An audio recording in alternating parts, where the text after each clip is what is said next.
This is the full story of how the Republic of Biafra invaded Benin on August 9, 1967.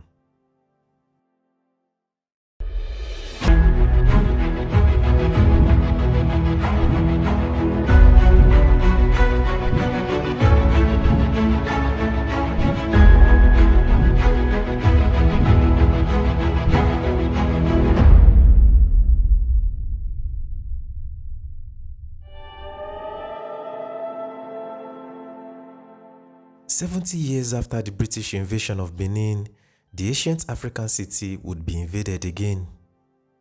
This time by the breakaway Republic of Biafra during the early days of the Nigerian Civil War on August 9, 1967.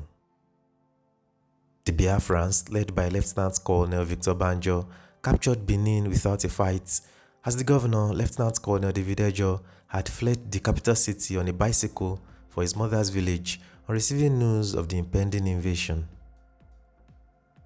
More than a month later, on September 19, 1967, Benin would become a sovereign country known as the Republic of Benin, with Major Albert Nwanzu Okonkwo as the head of government.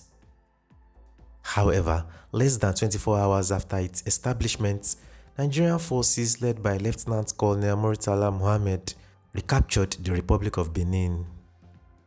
It remains the shortest-lived country in modern history. So, why did Ojukwu invade Benin? Let us go back to where it all started, in 1914.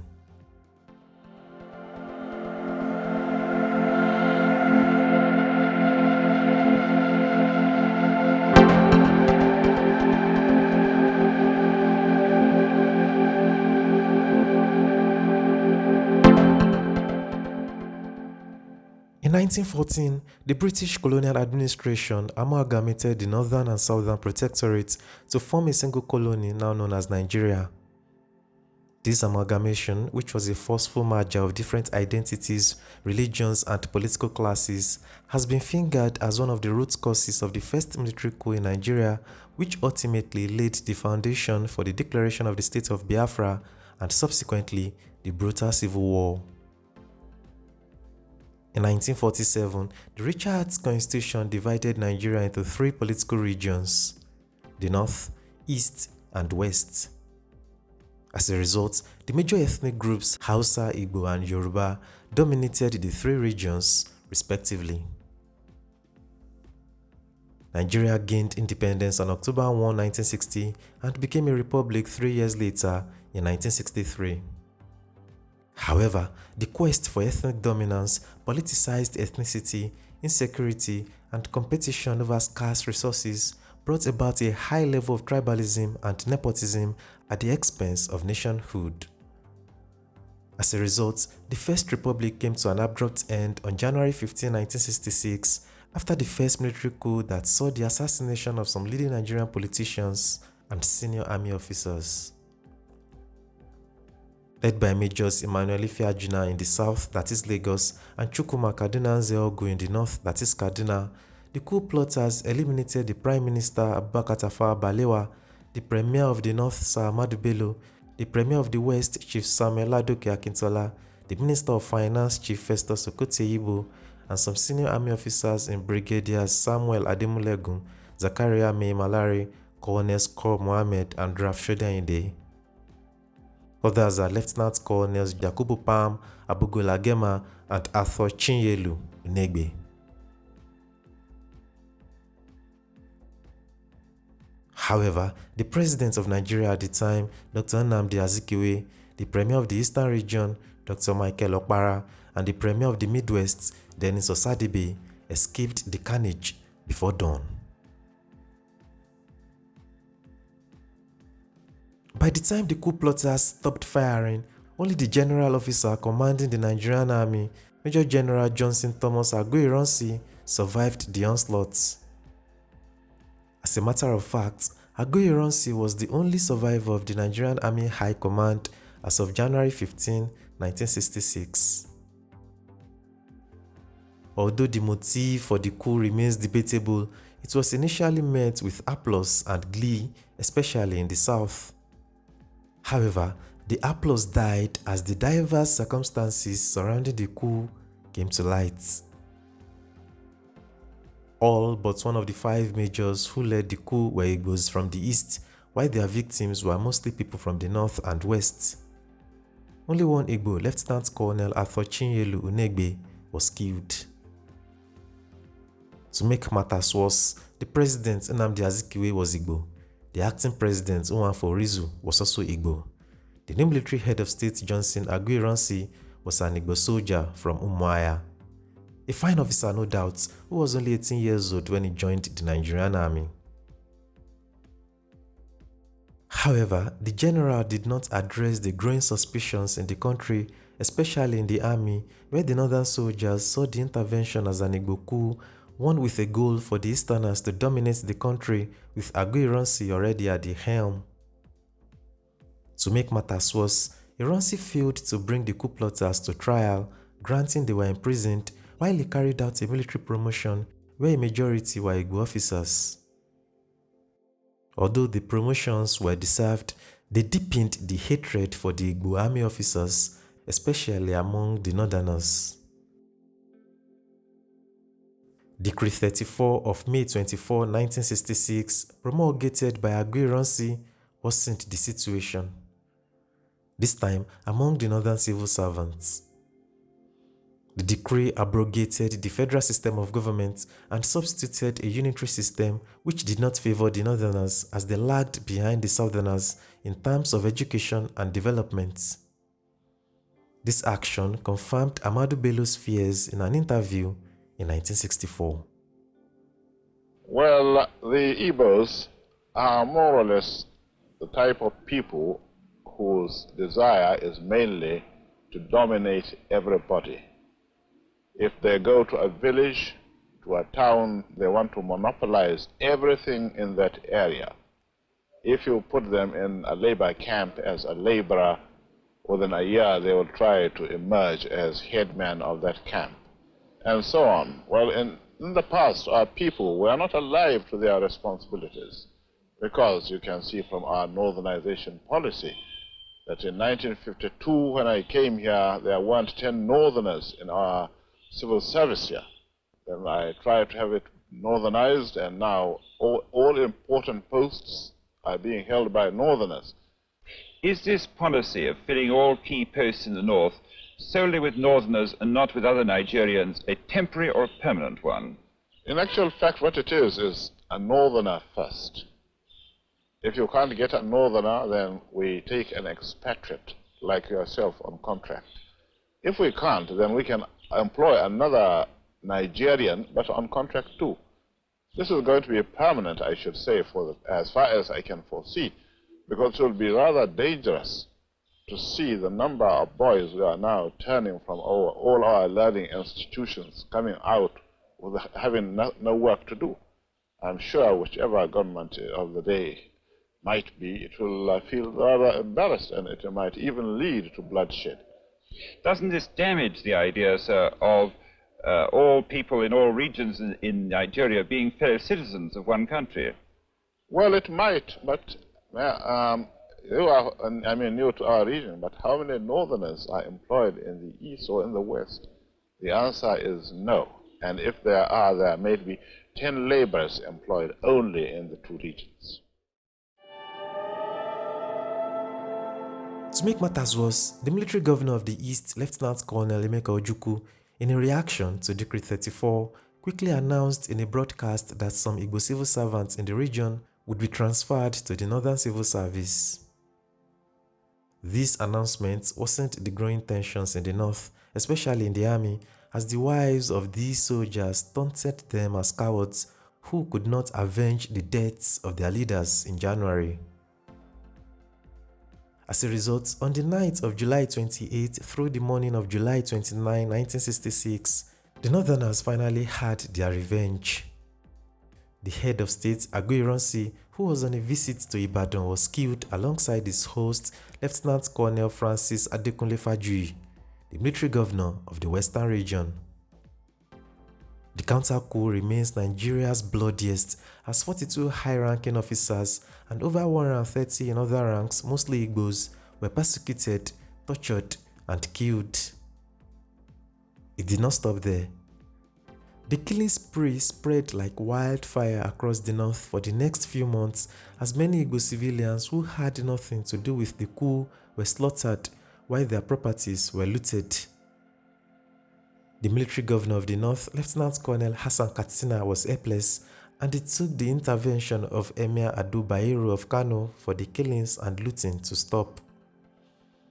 An estimate of about 45,000 to 50,000 civilians were killed in the massacre, and many Igbos from the northern parts of the country fled to the east.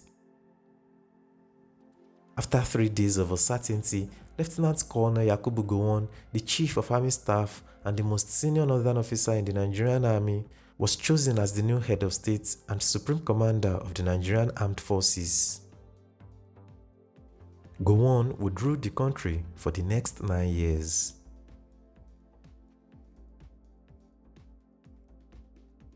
However, in the east, the military governor, Lieutenant Colonel Chukwuemeka Odumegu Ojukwu, was uncomfortable with the choice of Gowon, but argued that Brigadier Obafemi Ogundipe, who was the Ronsi's deputy and the most senior officer in the Nigerian army, should take the reins.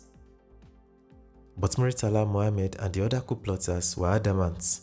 It was either a northern head of state or a separation from the country.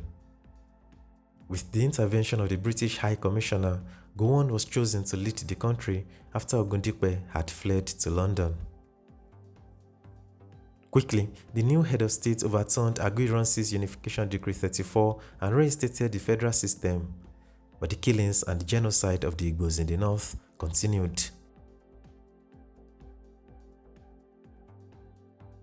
Less than 65 days after he assumed office, Gowon initiated an ad hoc constitutional conference to deliberate on the country's political future, which was held between September 12 and 28, 1966, and again between October 28 and November 4, 1966. For the first session, Ojukwu sent his delegates from the eastern region. However, because of the continued killings in the north, no delegates from the east attended the second session. In September 1966, Ojukwu called for all Igbos to return home and expelled all non-Igbo Midwesterners from the eastern region, including students. Gowon adjourned the conference on November 30, 1966, citing difficulties that made the meeting impossible as the reason. He also blamed Ojukwu for using his agents to terrorize the delegates with bomb explosions and then boycotting the conference.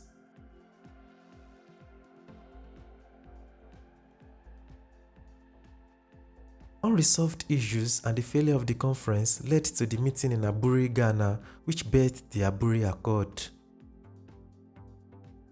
Between January 4 and 5, 1967, a meeting hosted by Ghana's head of state, Lieutenant General Joseph Arthur Ankra, was held in Aburi, Ghana, which was attended by delegates from the Supreme Military Council and the Eastern region, led by their respective leaders, Lieutenant Colonels Yakubu Gowon and Chukwuemeka Ojukwu.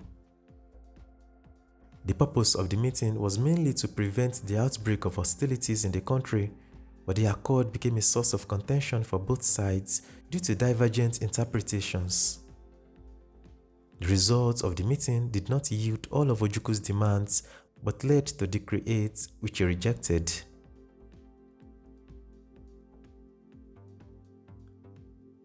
Anticipating instant secession, Gowon on May 27, 1967, carved out 12 new states out of the 4 regions in the country. The Midwest region was intact but became a state, while the other regions were divided. The Eastern region was split into 3 parts, landlocking the inland Igbos from the oil-rich coastal minorities of the Calabar, Ogoja, and Rivers provinces. Gowon did this with the hope that the non-Igbo Eastern minorities would not support the Igbos on their secession bid. According to one Igbo diplomat, it was a brilliant masterstroke from Gowon.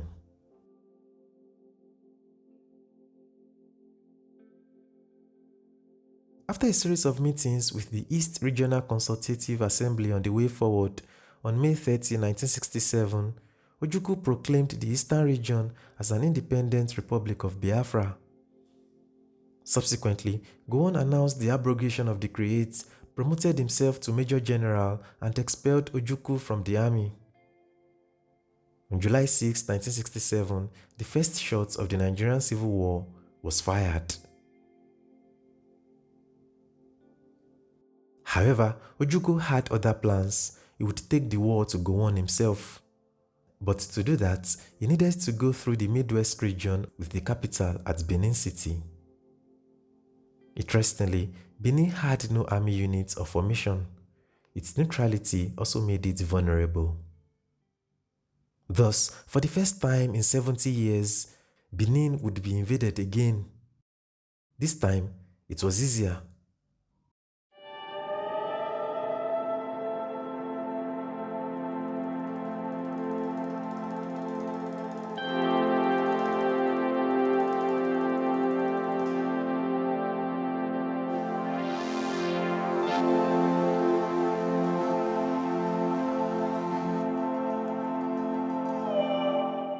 Midwestern Nigeria was the fourth region to be created on August 9, 1963 during the First Republic.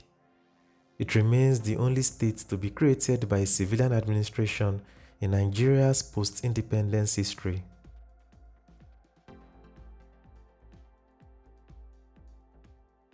At first, the Nigerian Civil War started as a fight between the northern and the eastern regions. But in the early period of the war, federal forces captured the towns of Ogoja, Nsukka, and Boni.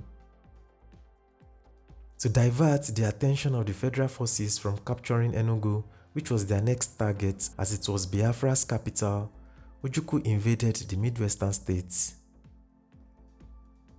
Before the invasion, the military governor of the Midwest region, David Ejo, along with other political leaders in the region, which include Chief Anthony Enaoro and other non-Igbo intellectuals from the University of Ibadan, had earlier informed Gowon of their decision during the September 1966 Constitutional Conference that the region would take a neutral stand in the event of a war, supporting the preservation of the Federation. The region had never been directly involved in the political crisis of the country or played a major role in the toppling of governments. It was the smallest in size and population and never posed a threat to the territorial integrity of Nigeria. Ejo also rejected the secret importation of weapons into the region, but asked the federal government directly for weapons.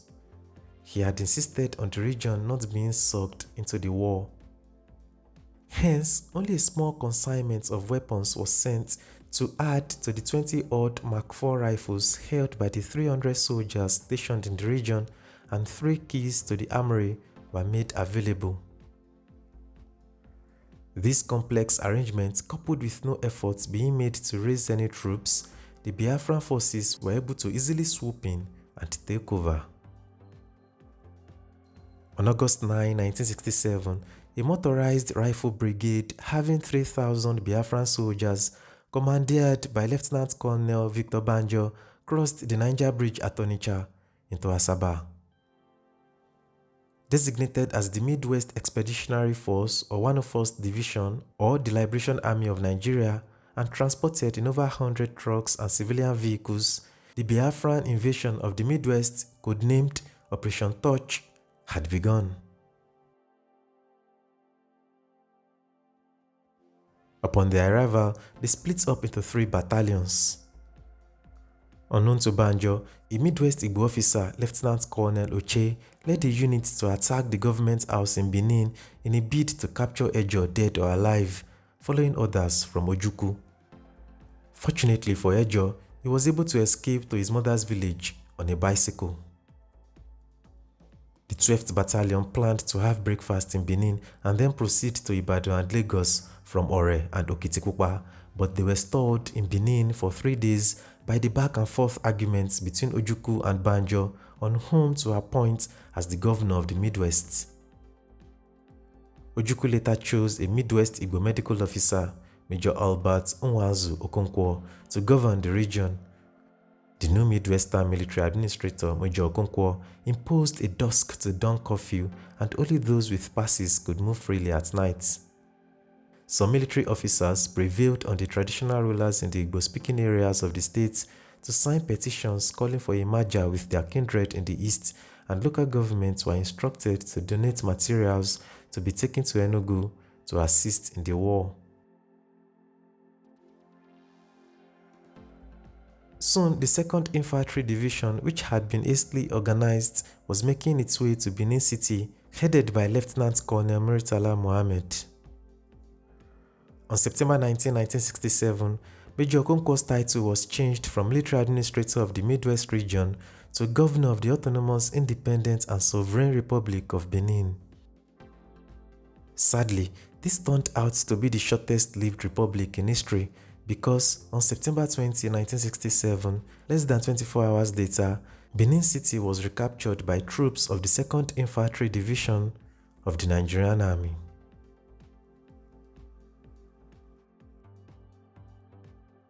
When the Nigerian Federal Forces got to Benin City, they found out that the central bank and treasury had been looted by the retreating Biafran troops.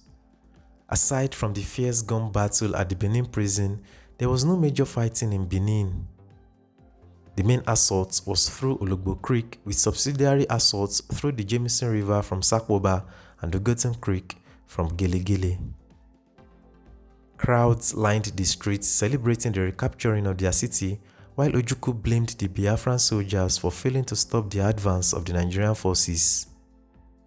Thus, an end came to the Republic of Benin and a renewed energy on the part of the Nigerian forces to take the fight to Ojukwu.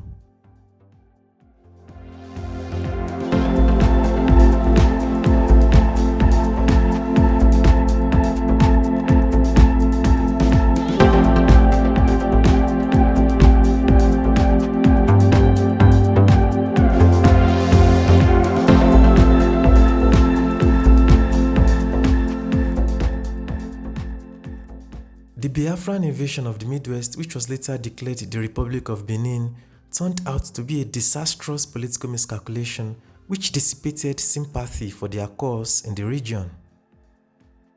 Although the invasion caught the Nigerian forces off guard, it also gave the non-Igbos the impression that Biafra's objectives harbored territorial expansion as its cardinal ambition. However, Ojukwu said the motive was not the desire for conquest, but it was an effort to seize, as it were, the serpent by the head. It can be inferred that the invasion of the oil-rich Midwest was a strategic attempt by the Biafran forces to break out of the jaws of encirclement after the successful capture of Benin by the Federal forces undermined their control of the oil fields, and the eastern region also hoped that the Midwest and West would unite with them to fight the North. Alas, this fiasco turned out to be a watershed affair for the Biafran forces, as they were unable to garner support from the non-Igbos to join in the secessionist struggle, and their enemies, the Nigerian forces, became stronger and were able to finally defeat them.